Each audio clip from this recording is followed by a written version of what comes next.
Perhaps it's just my skeptical outlook that makes me want to question everything, but when Enderal started up and I was presented with this pristine view, I knew something was up.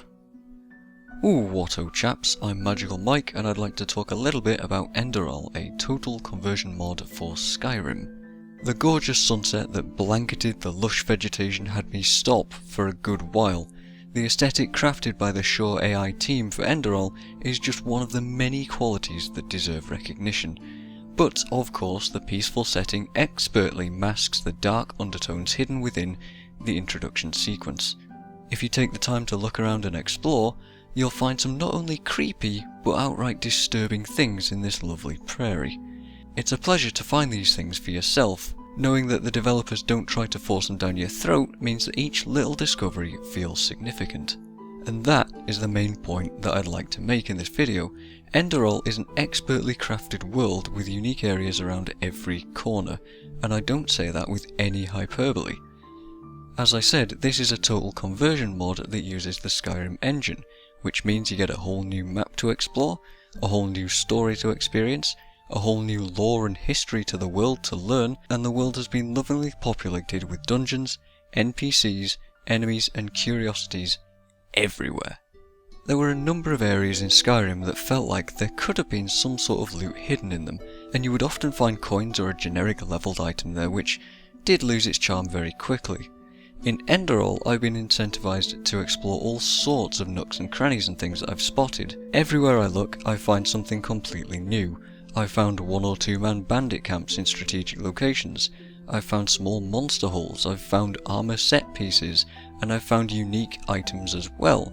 Ice claw mushrooms that permanently increase your carry capacity, and magic symbols which are hidden collectibles that give you XP. You see, Enderal overhauls everything, which includes the leveling system too. It introduces an XP system and a different way to increase your skills. It rebalances magic, it rebalances weapons and armor and potions, and presents the arcane fever mechanic as well. You need to be smart in combat not only to avoid being killed by the seemingly improved AI, but also to conserve your resources.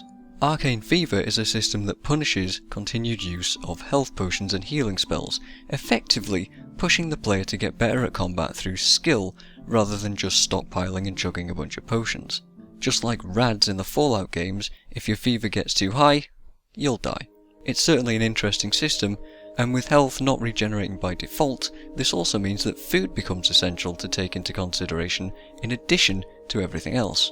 I'm currently really enjoying the experience of relearning all the things I thought I knew about Skyrim, and being able to play with old mechanics in a completely new and satisfying way. I could sit here and say a whole lot more about Enderal, and it absolutely does deserve the praise it's been getting, not only from me but from a lot of other people too.